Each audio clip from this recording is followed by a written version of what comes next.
प्रणाम गुरुदेव, प्रणाम गुरु माँ।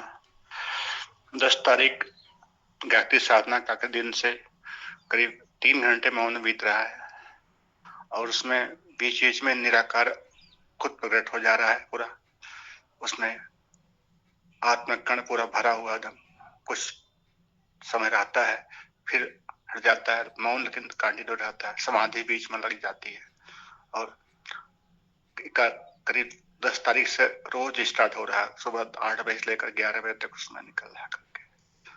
आज विधि करके, जो विधि किया बताइए आपने, और विधि करके फिर बैठा रहा। थोड़ी देर बाद अपने आप शरीर सीधा हो गया और फिर एकदम निराकार प्रकट हुआ गुरुदेव। काफी देर छाया रहा, फिर लेट गया, समाधि में चला गया। फिर जैसे समाधि से वापस आता हूँ, फिर निराकार पूरा छा गया, पूरा ऊपर स्पष्ट। और आपकी पुकार उठी अंदर से गुरुदेव, बहुत गहरी पुकार उठी अंदर से। रोता रहा, तड़पता रहा और फिर काफी देर तक निराकार सामने प्रकट रहा गुरुदेव। इसके लिए कोट कोट होगा गुरुदेव।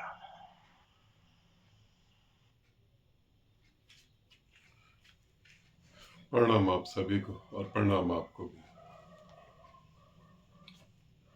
जब हम साधना करते हैं और साधना में गति होती है,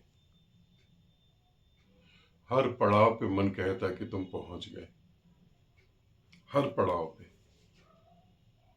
और जब निराकार घटता है तो मन खुश हो जाता है, आनंदित होता है।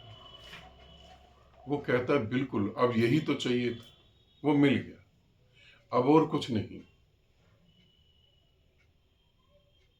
साधक भी तृप्त हो जाता है।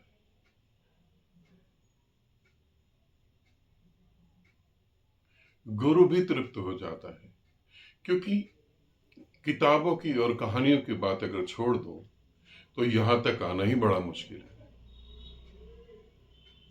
जो शब्दों में ना कहा जा सके, जो ग्रंथों में ना लिखा जा सके, जो समझाने पे समझा ना जा सके, जब उसके दर्शन होते हैं तो आनंद और संतुष्टि की एक लहर दौड़ती है,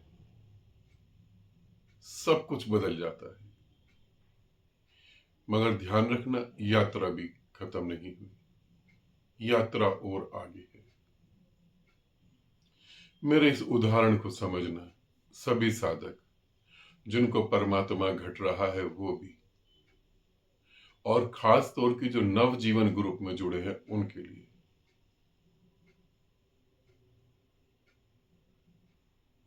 ये बात नवजीवन ग्रुप में जो साधक जुड़े हैं इनके लिए बहुत विशेष है, बाकी साधकों के लिए भी।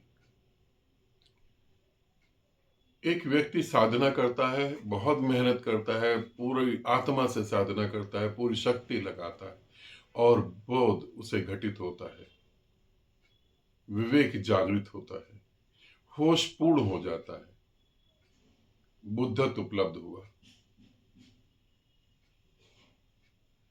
यूं समझो एक नदी में आदमी गिरा और नदी को तैर के पार कर गया, और पीछे मुड़ के देखता है तो बहुत सारे लोग तड़प रहे हैं उस पार जाने के लिए। देखता है बहुत सारे लोग रो रहे हैं, लोग चिल्ला रहे हैं उस पार जाने के लिए। उसको रास्ता भी पता लग गया, मगर बस 1 मिनट के लिए वो पीछे मुड़ के देखता है और फिर आगे चला जाता है।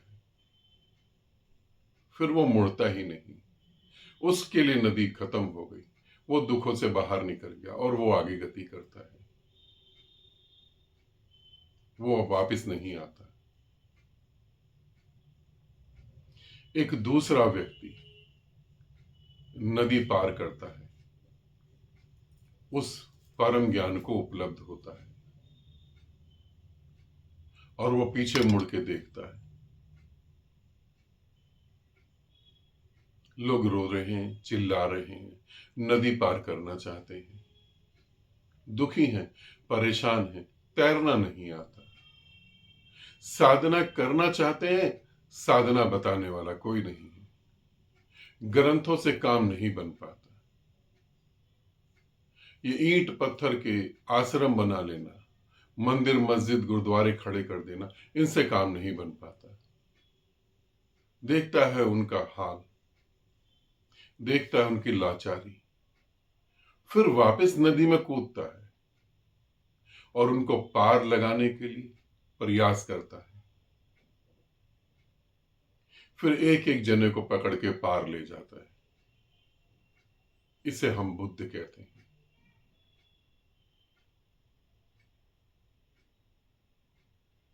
एक और व्यक्ति होता है, वो नदी में उतरता है, वो किसी को पार नहीं लगाता, वो पीछे मुड़ के नहीं देखता। क्यों? क्योंकि वो नदी बन जाता है। ध्यान रखना, वो नदी बन जाता है। वो अपनी धारा में हर किसी को जो उसकी धारा में आता है वो उठाकर उधर फेंक देता है। तुमको नदी बनना है, यात्रा अभी नहीं रोकना। कभी कभी निराकार दिखता है, ठीक, निराकार दिखता अच्छी बात है, मगर निराकार होना है, दिखना अलग है। परमात्मा को देखना नहीं है, परमात्मा होना है। साक्षी नहीं साधना। मैं ओशो की तरह तुम्हें यह नहीं कह सकता साक्षी साधो, साक्षी साधो। साक्षी नहीं, साक्षी से आगे चलो। तुम्हें साक्षी नहीं होना है, तुम्हें परमात्मा होना है, और परमात्मा कभी साक्षी नहीं होता। साक्षी तो तुम उस चीज के होगे ना जो घट रही है। कोई चीज जो तुमसे दूर है उसी के साक्षी हो। स्वयं साक्षी अपने आप को कैसे जानेगा? तुम्हें उससे भी विदा लेकर आगे बढ़ना है। तो यात्रा तो बहुत अभी बाकी है। फिर गुरु की पुकार उठी। अज्ञान के कारण हम गुरु को शरीर रूप में देखते हैं, अज्ञान के कारण हम गुरु को शरीर रूप में मानते हैं। अज्ञान के कारण ही हम गुरु को शरीर मान बैठते हैं। गुरु शरीर नहीं है, गुरु वो निराकार है। अज्ञान के कारण हम कहते हैं कि हमें गुरु से प्रेम है। अगर तुम किसी से प्रेम करते हो तो जरूर दूरी है तभी तो करते हो ना। अज्ञान के कारण हमारा प्रेम पैदा होता है। हकीकत में तुम प्रेम ही हो जाओ तो समझना यात्रा पूरी हुई। अभी तो नहीं, अभी तो यात्रा बाकी है, और मृत्यु आए उससे पहले यात्रा को पूरा करना जरूरी है। नहीं तो बहुत सारे साधक साधिकाएं मैंने देखे हैं, भटकते रहते हैं। यात्रा अभी बाकी है, पूरी करो जितना जल्दी हो। जितना मौन की, निराकार की डिमांड नहीं करना, बस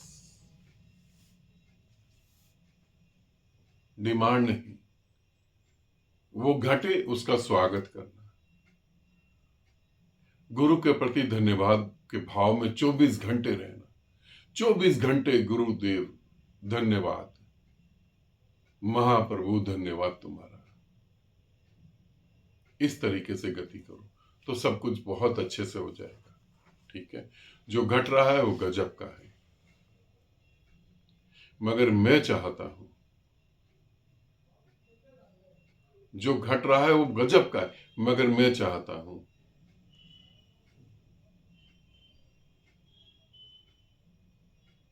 कि वो घटना भी रुक जाए, क्योंकि घटने को तो कुछ है ही नहीं। जो है जैसा है वैसा ही है, कोई गतिविधि है ही नहीं।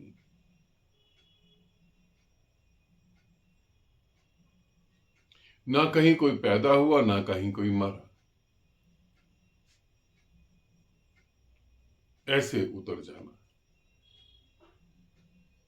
ऐसे उतरना। अभी यात्रा बाकी है, इसे ध्यान रखना।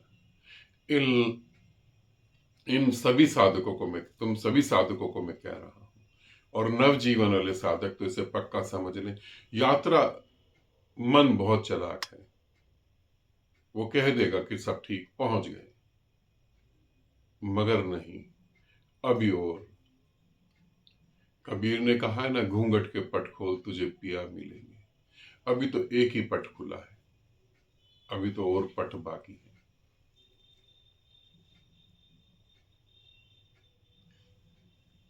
आनंदित रहो, सदा खुश रहो। बहुत बहुत प्रेम आप सभी को।